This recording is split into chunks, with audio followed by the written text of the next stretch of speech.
ಮುಗಿಲು ನಂತರ ಥಣಿಸಂದ್ರದಲ್ಲಿ ಅಕ್ರಮ ಮನೆಗಳ ತೆರವು ಕಾರ್ಯಾಚರಣೆ ನಡೀತಾ ಇದೆ.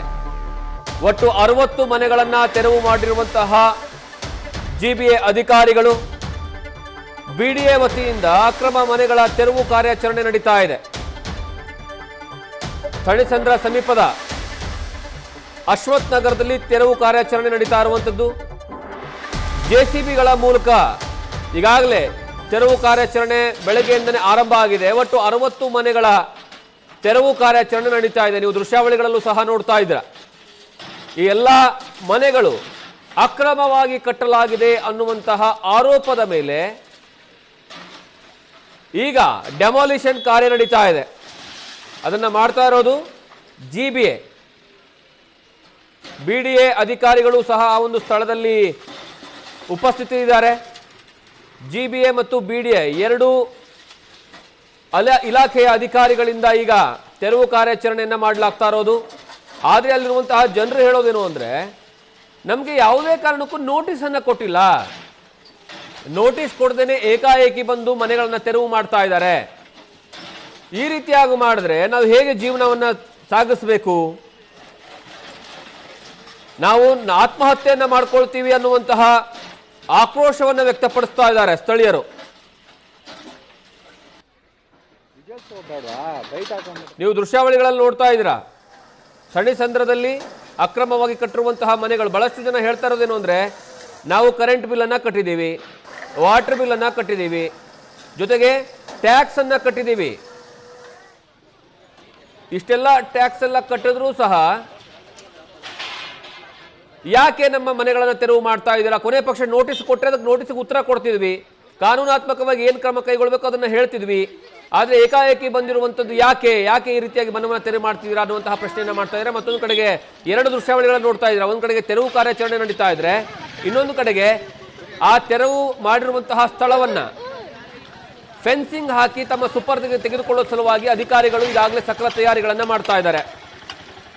ಅದಕ್ಕೆ ಬೇಕಾಗಿರುವಂತಹ ತಂತಿ ಬೇಲಿಯನ್ನ ಈಗಾಗಲೇ ನಿರ್ಮಾಣ ಮಾಡೋದಕ್ಕೆ ಸ್ಥಳಕ್ಕೆ ರಾ ಮೆಟೀರಿಯಲ್ಸ್ ಅನ್ನ ತೆಗೆದುಕೊಂಡು ಬರಲಾಗಿದೆ. ಕೋಟ್ಯಾಂತರ ರೂಪಾಯಿ ಬೆಲೆ ಬಾಳುವಂತಹ ಸ್ಥಳಗಳಿವು. ಇಂತಹ ಜಾಗಗಳನ್ನ ಈಗ ಒಂದು ಕಡೆಗೆ ಜಿಬಿಎ ಮತ್ತು ಬಿಡಿಎ ಇಬ್ಬರೂ ಸಹ ತಮ್ಮ ಸುಪರ್ದಿಗೆ ತೆಗೆದುಕೊಳ್ಳುವಂತಹ ಕೆಲಸವನ್ನ ಮಾಡೋದಕ್ಕೆ ಮುಂದಾಗಿದ್ದಾರೆ. ಆದರೆ ಸ್ಥಳೀಯರು ಮಾತ್ರ ತುಂಬಾ ಆಕ್ರೋಶವನ್ನು ವ್ಯಕ್ತಪಡಿಸ್ತಾ ಇದ್ದಾರೆ.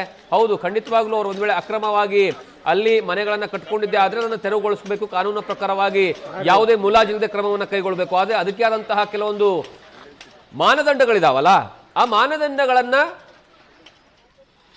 ಅನುಸರಿಸಬೇಕಿತ್ತು ಅನ್ನುವಂಥದ್ದು ಸ್ಥಳೀಯರು ಹೇಳುವಂತಹ ಮಾತು.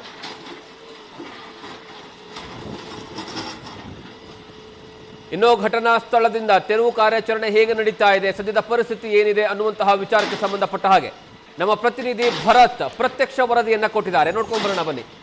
ಕೋಗಿಲಿ ಲೇಔಟ್ ಬಳಿಕ ಬೆಂಗಳೂರಲ್ಲಿ ಮತ್ತೊಂದು ಬೃಹತ್ ಡೆಮಾಲಿಷನ್ ಆಗ್ತಾ ಇದೆ. ಈ ಬಾರಿ ಬಿಡಿಎ ಕಡೆಯಿಂದ ಡೆಮಾಲಿಷನ್ ಆಗ್ತಾ ಇರುವಂತದ್ದು. ಸದ್ಯ ನಾವು ಸ್ಪಾಟ್ ಅಲ್ಲಿ ಇದ್ದೀನಿ. ಥಣಿಸಂದ್ರ ಮುಖ್ಯ ರಸ್ತೆಯ ಸಾರಾಯಿಪಾಳ್ಯದಲ್ಲಿ ಡೆಮಾಲಿಷನ್ ಆಗ್ತಾ ಇದೆ. ನೀವು ಗಮನಿಸ್ತಾ ಇದ್ದೀರಾ, ಇದೇ ಡೆಮಾಲಿಷನ್ ಆಗ್ತಾ ಇರುವಂತಹ ಜಾಗ. ಅಂದ್ರೆ ಬೆಳಿಗ್ಗೆ 7 ಗಂಟೆಯಿಂದಲೂ ಕೂಡ ಇಲ್ಲಿ ಡೆಮಾಲಿಷನ್ ಕಾರ್ಯ ಆಗ್ತಾ ಇದೆ. ಸುಮಾರು 2.25 ಎಕರೆ ಪ್ರದೇಶ ಇದು ಬಿಡಿಎಗೆ ಸಂಬಂಧಪಟ್ಟಂತಹ ಜಾಗ ಇದು. ಈ ಜಾಗದಲ್ಲಿ ಅಕ್ರಮವಾಗಿ ಮನೆಗಳನ್ನ ನಿರ್ಮಾಣ ಮಾಡ್ಕೊಂಡಿದ್ದಾರೆ ಅಂತೇಳಿ ಈಗ ಬಿಡಿಎವರು ತೆರವು ಮಾಡ್ತಾ ಇರುವಂತಹ ಕೆಲಸವನ್ನ ಮಾಡ್ತಾ ಇದ್ದಾರೆ. ಸುಮಾರು 60ಕ್ಕೂ ಅಧಿಕ ಮನೆಗಳನ್ನ ಈಗಾಗಲೇ ಡೆಮಾಲಿಷನ್ ಮಾಡುವಂತ ಕೆಲಸ ಆಗಿದೆ.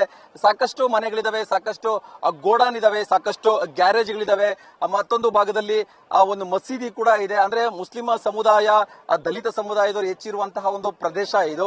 ಅಂದ್ರೆ ಈಗಾಗಲೇ ಅಕ್ರಮವಾಗಿ ಮನೆಗಳು ಕಟ್ಟಿದ್ದಾರೆ ಅನ್ನೋ ಕಾರಣಕ್ಕೆ ಬಿಡಿಎ ಡೆಮಾಲಿಷನ್ ಮಾಡ್ತಾ ಇದೆ. ಆದ್ರೆ ಸ್ಥಳೀಯರು ಸಾಕಷ್ಟು ವಿರೋಧಗಳನ್ನ ವ್ಯಕ್ತಪಡಿಸ್ತಾ ಇದ್ದಾರೆ. ಯಾಕಂತ ಹೇಳಿದ್ರೆ ನಾವು 15-20 ವರ್ಷಗಳಿಂದ ಈ ಜಾಗದಲ್ಲಿ ಇದ್ದೀವಿ, ಸೊ ನಮಗೆ ಹಕ್ಕುಪತ್ರಗಳಿದಾವೆ.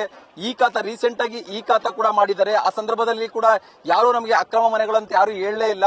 ಈಗ ಏಕಾಏಕಿ ನಮಗೆ ಯಾವುದೇ ರೀತಿಯಾದ ಒಂದು ನೋಟಿಸ್ ಕೊಡದೆ, ಮಾಹಿತಿ ಕೊಡದೆ ಡೆಮಾಲಿಷನ್ ಮಾಡ್ತಾ ಇರುವಂತದನ್ನ ನಾವು ಖಂಡಿಸ್ತೀವಿ ಅಂತ ಹೇಳ್ತಾ ಇದ್ದಾರೆ. ಮತ್ತೊಂದು ಗಂಭೀರ ಆರೋಪ ಅಂತ ಹೇಳಿದ್ರೆ, ನೀವು ಇಲ್ಲಿ ದೃಶ್ಯಗಳಲ್ಲಿ ಕೂಡ ಈಗ ಗಮನಿಸ್ತಾ ಇದ್ದೀರಾ, ಬಲಭಾಗದಲ್ಲಿ ಏನು ಕಾಣಿಸ್ತಾ ಇದೆ ಇದು ಉಪಮುಖ್ಯಮಂತ್ರಿ ಡಿ.ಕೆ. ಶಿವಕುಮಾರ್ ಅವರ ಜಾಗ ಇದು. ಈ ಜಾಗವನ್ನ ಅಭಿವೃದ್ಧಿ ಮಾಡಬೇಕು ಅನ್ನೋ ಒಂದು ದುರುದ್ದೇಶದಿಂದ ಈ ಪಕ್ಕದಲ್ಲೇ ಇರುವಂತಹ ಒಂದು ಬಿಡಿಎಗೆ ಸಂಬಂಧಪಟ್ಟ ಜಾಗವನ್ನ ಈಗ ಡೆಮಾಲಿಷನ್ ಮಾಡ್ತಾ ಇದ್ದಾರೆ. ಇದನ್ನ ಅವರು ಒತ್ತುವರಿ ಮಾಡಿಕೊಂಡು ಡಿ.ಕೆ. ಶಿವಕುಮಾರ್ ಅವರ ಜಮೀನಿಗೆ ಸಹಕಾರಿಯಾಗುವ ನಿಟ್ಟಲ್ಲಿ ಕೆಲಸ ಮಾಡ್ತಿದೆ ಗೌರ್ಮೆಂಟ್ ಅನ್ನೋ ಒಂದು ಆರೋಪವನ್ನ ಕೂಡ ಸ್ಥಳೀಯರು ವ್ಯಕ್ತಪಡಿಸ್ತಾ ಇದ್ದಾರೆ. ನೀವು ಗಮನಿಸ್ತಾ ಇರಬಹುದು ಮನೆಯಲ್ಲಿರುವಂತಹ ವಸ್ತುಗಳನ್ನ ಏನೋ ಅವ್ರ ದಿನಬಳಕೆಯ ಸಾಮಗ್ರಿಗಳನ್ನ ಕೂಡ ತೆಗೆದುಕೊಳ್ಳೋದಕ್ಕೆ ಅವಕಾಶ ಕೊಡ್ಲಿಲ್ಲ. ಹಾಗಾಗಿ ಜನಸಾಮಾನ್ಯರು ಸಾಕಷ್ಟು ನಿರಾಸೆಯಾಗಿದ್ದಾರೆ, ಸಾಕಷ್ಟು ಬೇಸರವನ್ನು ಕೂಡ ವ್ಯಕ್ತಪಡಿಸ್ತಾ ಇದ್ದಾರೆ. ನಮಗೆ ಸಮಯಾವಕಾಶ ಕೊಟ್ಟಿದ್ರೆ ನಾವು ನಮ್ಮ ಮನೆಯಲ್ಲಿರುವಂತಹ ವಸ್ತುಗಳನ್ನು ನಾವು ತೆಗೆದುಕೊಂಡು ಹೋಗ್ತಾ ಇದ್ವಿ ಅಂತ ಹೇಳಿ ಆಕ್ರೋಶವನ್ನು ಕೂಡ ವ್ಯಕ್ತಪಡಿಸ್ತಾ ಇದ್ದಾರೆ. ಮತ್ತೊಂದು ಮನೆಯಲ್ಲಿ ಇನ್ನೇನು 3-4 ತಿಂಗಳಲ್ಲಿ ಮದುವೆ ಕೂಡ ಇತ್ತು. ಸೊ ಮದುವೆ ಇರುವಂತಹ ಸಂದರ್ಭದಲ್ಲಿ ನಾವು ಹಣವನ್ನ ಉಳಿಸಿ ಮನೆಯನ್ನ ಖರೀದಿ ಮಾಡಿದ್ವಿ ಈ ಜಾಗದಲ್ಲಿ. ಆದ್ರೂ ಕೂಡ ಈಗ ಏಕಾಏಕಿ ಈ ರೀತಿಯಾಗಿ ಡೆಮಾಲಿಷನ್ ಆಗಿರೋದ್ರಿಂದ